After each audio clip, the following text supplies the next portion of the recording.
What's up, guys? It's Dan from Coin Bureau Trading, back at it again with another crypto market update. Today we're going to do a deep dive into where we are in the crypto market cycle. Is the bull market top already in, or is the bull market just getting started? If you're someone who's holding altcoins that are 50% or 80% down, then I can promise you that you're going to be feeling better by the end of this video. Spoiler alert, the bull market is not over, and we're about to see the biggest gains, I think, for Bitcoin and altcoins. If this is the kind of content that you enjoy, then be sure to smash that like button, subscribe to the channel, and ping that notification bell. Before we get started, do keep in mind that nothing in this video is financial advice. It's just my personal analysis of the crypto market. Your analysis could be different, and if it is, guys, that's awesome, because the more difference of opinion that we have, the better traders, the better investors we're all going to become. So with that being said, guys, let's start with, I guess, by zooming out and taking a look at, like what exactly is the crypto market cycle. So most of you will know that the crypto market follows a 4-year cycle. Where that cycle starts and where it ends is kind of up for debate. In my view, it basically has like a 1 to 2 years of bull market and then 2 to 3 years of bear market. I actually found this really nice chart here from Caleb and Brown, which kind of breaks things down even more into, it basically breaks down the 4-year cycle into 4 different stages, which I think is really awesome. And I think is a really nice way of looking at it. So of course we have like a, this accumulation phase, we have a growth phase, we have a bubble phase, and then we have the crash phase. And as you can see here, 2024 was basically the growth phase, and in 2025, we're going to be entering the bubble phase. And the important thing I'll mention right off the bat is that altcoins have historically seen their biggest gains towards the end of the cycle. So in this bubble phase, which is where it's the phase that we're currently entering. And of course, it's been a couple of months. We're in February now, or sorry, we're in March now. Time flies. But of course, crypto prices went down over the last 24 hours. They're up quite a bit because of the strategic reserve stuff. And of course, that has everyone wondering, what's going on, right? But before we kind of get into those details, it's really important to remember, why does this 4-year cycle happen? There's 2 reasons. There's a crypto specific reason and there's a macro reason. The crypto reason has to do with the Bitcoin halving. Basically what happens is every 4 years, the supply of newly issued Bitcoin is cut in half, and that causes Bitcoin's price to rise eventually. And then what happens is that Bitcoin whales will rotate into altcoins. Like, this is historically what has happened. Of course, how the exact method by which that takes place, there's a lot of like nuance there. Like Bitcoin whales used to sell their Bitcoin to rotate into altcoins. Now, in the last couple of cycles, they typically borrow against their Bitcoin to rotate into altcoins. But point being, guys, is that, again, this is just on the crypto side, is that you have a halving that causes Bitcoin's price to rise, and eventually those gains find their way into altcoins. That's just on the crypto side. On the macro side, we have the global liquidity cycle, which is actually driven by debt refinancing. Without getting too much into the details there, basically every 4 or 5 years or so, governments, companies, individuals, a lot of people around the world have to refinance their debts. And the practical effect of this is that basically central banks and governments are forced to stimulate to make sure that there's enough liquidity for everyone to basically keep rolling over their debt, like refinancing their debt. And as you can see, the global liquidity cycle also follows a kind of like a 4 or 5 year cycle, and it's expected to peak sometime at the end of 2025. That's when global liquidity should peak. This is according to Michael Howell from Cross Border Capital, who's kind of like the expert in global liquidity. This chart is a little bit outdated. Liquidity has already gone up quite a bit. This chart, I think, was posted sometime in early 2024. But if you actually look at the updated charts from Michael's website, you'll see that it's basically on track. Global liquidity is rising and should continue rising until sometime at the end of 2025, which of course would be consistent with roughly when the crypto bull market would top, in accordance with the 4-year cycle on the crypto side, right? So that's kind of one thing to keep in mind, is the 4-year cycle is still intact. So then why does it feel like then that the crypto market is not doing well, especially when what we're looking at here, guys, is basically the total crypto market cap on the monthly. So it's the market cap of all the cryptos combined, and you can see that the total crypto market cap looks fine. But of course, if you look at your crypto portfolio, chances are it doesn't look like this, right? It looks like the chart is going the other way. And of course, that's because a lot of the gains have been coming from Bitcoin. And this is where things get really interesting and where you should pay very close attention. So as you can see, there are these 2 long-term trend lines that are pretty easy to spot, in my opinion. This is Bitcoin on the monthly chart, by the way. And you can see that Bitcoin, basically what it did is, of course, it had like this rally in 2021, and then it went into this bear market under this long-term trend line. Then it came back into this trend line, and it kind of chopped there basically for a few months, I think like 8 months or almost a year. It chopped around this range and then eventually broke out above this range, retesting the upper limit of that range. And probably in the coming months, we're going to see it continue heading higher. And the all-time high for Bitcoin will be, who knows, something maybe, let's say 140, between 140 and 180,000, let's say somewhere in that range. And a cycle top that, in my opinion, is going to happen over the summer. Lots of people think it's going to happen at the end of the year, like instant, like, as it's been the case in the last couple cycles. Regardless, like, the point is that Bitcoin was basically chopping around in this range for almost a year, broke above the range finally. Then now it's retesting this kind of like upper trend line. It literally just touched that on the monthly last month, and now it's going to continue heading higher. But when we switch over to altcoins, you guys can see that altcoins still, they're still chopping in this range, and they've been chopping in that range for more than a year. It's been around, I think, 18 months in some cases. They're in the process of basically, in the next couple of months, they will probably break out of that range. They're going to follow exactly what Bitcoin did. They're going to break out of that range and continue heading higher. And of course, here's where things get really interesting, is that we have a tale of two altcoins, so to speak, right? And, looking at this chart, like, so of course we have Bitcoin here, and I'm sure most of the altcoins that you hold, you're looking at your altcoins, or your altcoin portfolio, and you're saying, well, my portfolio doesn't look like this, right? It looks something more like this, which is osmosis, right? So what I'm going to show you guys here is basically the kind of two extremes that we have. So at one extreme, we have a cryptocurrency like osmosis, right, where the chart has just been going down. And then at the other extreme, we have altcoins like XRP, which have performed very well. But believe it or not, guys, but these, like, if you have an altcoin with a chart that looks like this, or an altcoin with a chart that looks like this, they've all been chopping in a range, and you can see that really really clearly when we zoom in on a closer time frame. So here we're looking at Osmo on the weekly chart of osmosis, obviously, and you can see that Osmo has basically just been chopping within this range. Also, for over a year, roughly 12 to 18 months, it's just been chopping in a range. And the same thing, believe it or not, is basically true for XRP, although to a lesser extent, it's been chopping in this range now, let's say for 3 months roughly. But the point is, guys, is that almost no matter which altcoin you look at, every single altcoin is chopping in some range over some time period. Some altcoins are chopping in a lower range, other altcoins are chopping in a higher range, something like XRP. But the point is that, especially when again, overall, the average altcoin, let's say on average, altcoins have just been chopping in a range. And again, for some altcoins, the range has been lower. For other altcoins, the range has been higher. But the thing is that they're just chopping in a range. And of course, because altcoins are in the bottom of this range, lots of people are getting scared.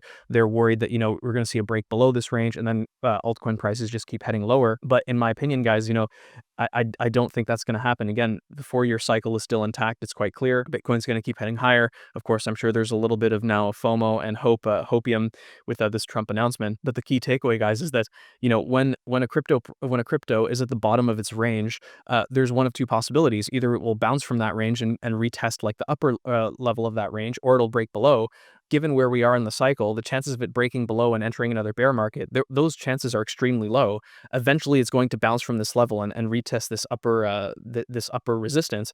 And this is actually a really good representation here, Osmo, because basically throughout the whole time that crypto prices have basically been pinned to the lower end of this range here, I've been saying is, like, eventually we're going to see a rally off of this range back up to this resistance level in this range, and then heading higher. And this is something I've been saying for weeks. And of course, because it's taken a little bit longer, because prices have been really moving around there, lots of people are frustrated. But the fact of the matter is that, again, most altcoins, even when we look on average, most altcoins are close to the bottom level of that range. Again, for some altcoins, that range is lower. For other altcoins, that range is a little bit higher because they've already rallied. But again, most altcoins are just chopping in a range. It's completely normal. There's no reason to panic yet. But before we continue, of course, I do need to show the Coin Bureau deals page a little bit here. That's where we have 20% trading fee discounts on Binance and up to $600 in bonuses. Those trading fee discounts don't cost you a thing. Even if you're not trading with a lot of money, even with just a few $1,000, if you're trading frequently, those trading fees do add up. And I would strongly suggest taking advantage of them because, again, it doesn't cost you a thing. The exchange gets a new user, you get a trading fee discount, and we get a cut of those trading fees. That's how the Coin Bureau makes its money. Plus, of course, the Coin Bureau Club, which I'll be coming to a little bit later. But back to the topic at hand, guys. So the question, of course, is why is it that some altcoins, let's say like Osmo, have performed, let's say, so poorly, but other altcoins like XRP have performed so well so far? There's kind of like a macro factor and a crypto factor. And what I would say is, on the macro factor front, I think a lot of it has to do with the crypto market structure. Basically, in this cycle, it's been a lot easier for money to flow through decentralized exchanges than it has been through centralized centralized exchanges. A lot of people forget that, back in the previous crypto bull market, a lot of centralized exchanges like Binance, they didn't require like KYC and all this stuff. So it was really easy for money from retail investors to flow into altcoins through exchanges. In this cycle, it's a little bit different that all these exchanges now have strict KYC. In places like Europe where I am, it's really hard to move money like on and off the exchange and stuff like that, right? But when it comes to these wallets, it's a lot easier, right? You can just like load up with a card and you can swap very simply in something like a Phantom wallet. And the result is that we see, these mobile wallets like Phantom flipping Coinbase, which is crazy, right? Like to me, it's really crazy and it's really fascinating. And it tells us that the structure of the crypto market on the retail side has changed, that people are basically speculating in a different way than they did before. And of course, the thing on that front, what's going to be improving there is we're going to see structural changes that make it easier for institutional capital to move into crypto, with all these altcoin ETFs and everything, which is currently ongoing. So this is something that I think is going to improve. So again, like on the macro side, the reason why a lot of altcoins have underperformed is basically has to do with the structure of the crypto market until this point. And this structure is now in the process of changing, and that's going to be extremely bullish for altcoins. But again, that's just the macro side. On the crypto side, this is something I've been highlighting for a long time, is that most altcoins are highly correlated to ETH, and ETH has been underperforming. And thankfully, or not thankfully, ETH has been, managed to hold this $2,200 long-term support here, which you can see extends all the way back up to the previous crypto bull market. Of course, it's really painful for anyone who's been holding ETH, but as you guys can see, just like Osmo, just like XRP, ETH has been chopping in a range, but of course, the range that ETH has been chopping in is more like in the middle level, right? Which again makes sense that most altcoins are chopping kind of like in this mid-range. They're not chopping in a high range, not chopping in a low range, but on average, altcoins are kind of chopping in a middle range, similarly to ETH over the last, let's say, 12 to 18 months, right? So again, on the macro side, altcoins underperforming because the structure of the crypto market. This is something that's going to improve with crypto regulations. I think especially now with like this Trump crypto reserve and all these things, people are going to start to understand that there's going to be money coming from more avenues, not just from retail investors speculating through these wallets. You're going to see a lot more investment through banks, through ETFs, through all these things, right? And this is going to, not to burst anyone's bubble, but banks and asset managers, they're not going to be doing ETFs. They're not going to be offering meme coins to their clients, right? They're going to be offering blue chip altcoins, the type of stuff that's being accumulated in the Trump crypto reserve. But anyway, so again, just I guess to recap for a third time, the reason why many altcoins have underperformed is because of the structure of the crypto market, which again is going to improve in the coming weeks, and because ETH has been underperforming, which of course begs the question of why has ETH been underperforming? And just like the crypto market cycle, there's a macro reason and a crypto reason as to why ETH has been underperforming. So the crypto reason for why ETH has been underperforming was basically management at the Ethereum Foundation. In my personal opinion, I think some really large investors wanted a leadership change at the Ethereum Foundation so that they would feel more comfortable using the Ethereum blockchain and tokenizing real world assets on Ethereum. And in case you missed the news, over the weekend, the Ethereum Foundation actually announced a new co-executive directors. One of them used to work at Citibank, and it's safe to say that these new co-executive directors have very close connections, let's say, to Wall Street and these institutions. And of course, just because there's a change in leadership over the weekend doesn't mean that we're going to see these changes overnight. But just like the structural changes to the altcoin market, we're about to see structural changes to Ethereum, in a very big way, and that's obviously going to help. But of course, that's just a crypto factor, right? This is just the crypto factor that's been holding back ETH, was that there was, let's say, some issues with the Ethereum Foundation, which have now been resolved. But there's also a macro factor, and that has to do with interest rates. This is where things actually get very interesting. So this is short-term interest rates. It's, well, technically the 2-year government bond 2-year yield. And as you can see, guys, like it looks like the 2-year yield is about to roll over. And why is that important? Well, basically, Ethereum is kind of like you could say that Ethereum's kind of like a decentralized bond, because institutions can stake Ethereum, obviously. I mean, like they can't do it yet because of the staked spot Ethereum ETFs. They haven't been approved yet. That's something that's also coming. But the point is that the main appeal for institutions is that they can stake ETH. And let's just assume that they're able to do that. But again, even if they could do that now, they probably wouldn't, because they can earn around 4% just by holding US government debt. And it's like, okay, well, why would I hold a risky asset earning 3% if I can hold a safer one earning 4%? But of course, that equation changes if you have, let's say, a staked spot Ethereum ETF, and you have these interest rates coming down for the US yields, or for the short-term US government bonds. And what that does is it makes ETH more competitive in terms of staking, and especially if ETH is rallying, then you have a lot. You basically end up with lots of demand and lots of inflows for ETH. So again, I know I know I maybe like I fumbled that explanation there a little bit, but the key takeaway is that as interest rates start to fall, which it looks like they will, because it looks like economic growth is starting to slow in the U.S. This is according to the Federal Reserve.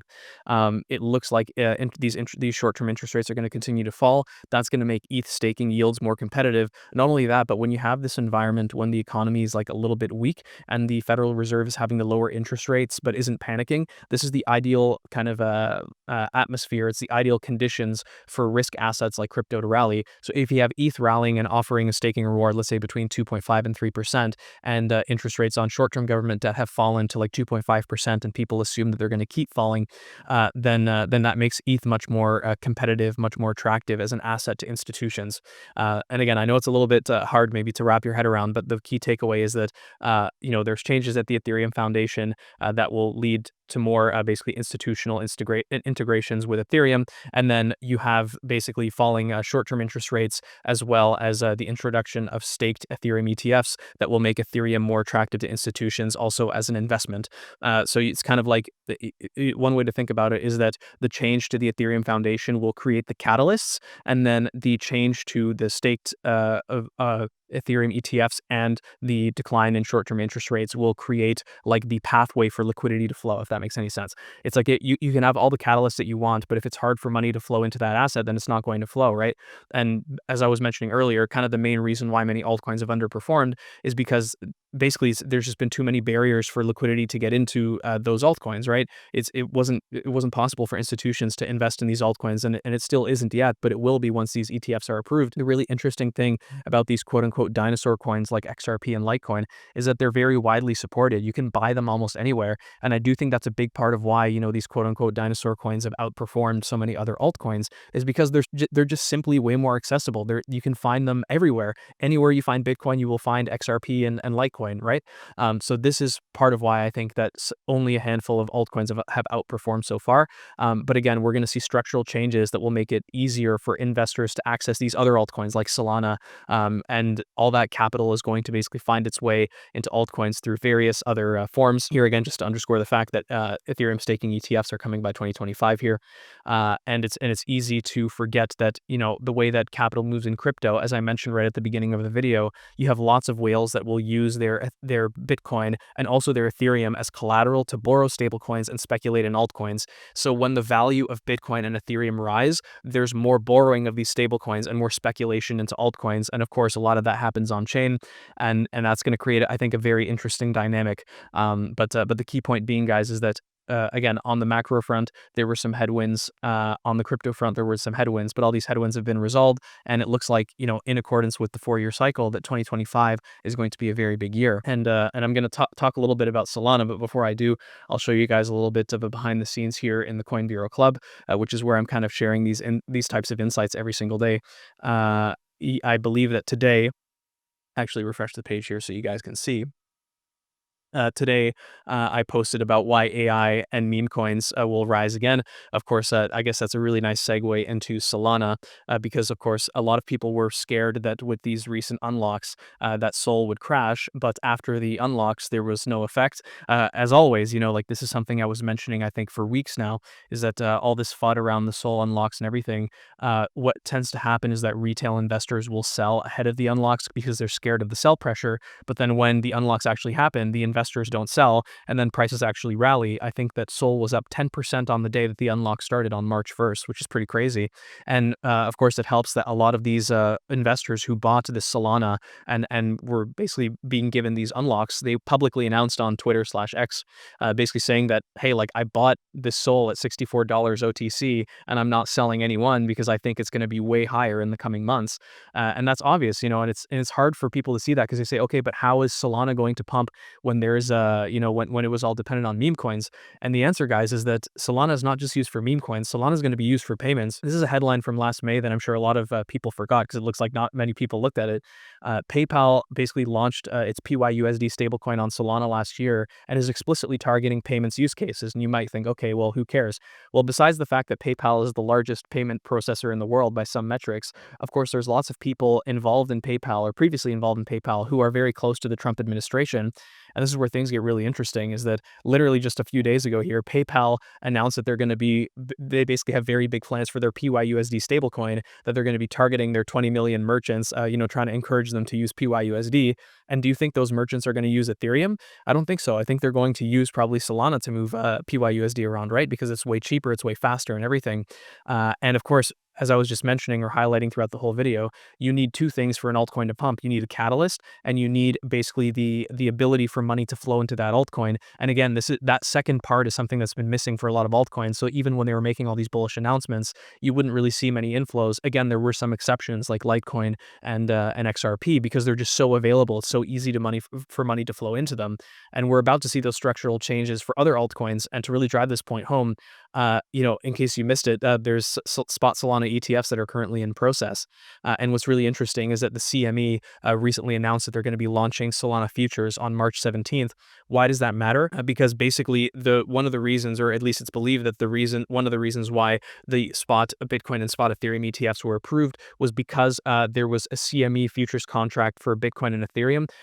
In plain English, basically, there was another exchange that was providing pricing data. It's actually kind of interesting. Like a lot of, a lot of regulators and especially the SEC, like they're a little bit nervous. Like they don't want to trust the data about pricing that comes from crypto exchanges. They want to have that pricing data from another regular centralized exchange. So by listing futures contracts for these cryptos with CME, then that basically provides kind of like a price feed that the SEC and other regulators can trust because they know that the CME group is regulated and they can trust that those price feeds are accurate, basically. So the fact that CME is launching these price feeds for Solana basically foreshadows an approval for spot Solana ETF sometime later this year. And the crazy thing is, guys, that the CME isn't just going to be listing futures for Solana. I think it's going to be listing futures for ADA and all these other cryptos because they actually were planning on doing that back in 2022. But of course, the crypto bull market kind of died down. But the point being is that the CME is preparing to launch more futures than just Solana, and that's going to provide kind of like the pricing fees required for the SEC to approve more spot ETFs for Cardano, for Litecoin, for XRP, for all these cryptos, right? So this is something to keep in mind. Again, I guess just to summarize and just to go back to the start of the video, the crypto market follows a 4-year cycle. The 4-year cycle is determined by the Bitcoin halving and by global liquidity cycles. Both of these suggest that we're going to see, as highlighted here very nicely by Caleb and Brown, that we're going to see the bubble phase of the crypto market here in 2025. Historically speaking, altcoins will see their biggest gains in that bubble phase. They will see their biggest gains in that last kind of 6 months of the crypto bull market, which, depending on your opinion, either that last 6 months starts basically now in the next month or two, or it's going to start, sometime later in the spring, assuming you believe that the cycle top will come at the end of the year. I personally believe it's going to come over the summer, which is part of why I've been saying, even though like my own analysis kind of tells me is like, maybe March is just going to be more chop, especially with the announcement over the weekend and all these kind of, I guess, potentially bullish tailwinds on the macro front with like the Fed lowering interest rates potentially at its next meeting. I'm more inclined to say that even though March could be a month of chop, I do think it's going to be a very big recovery month.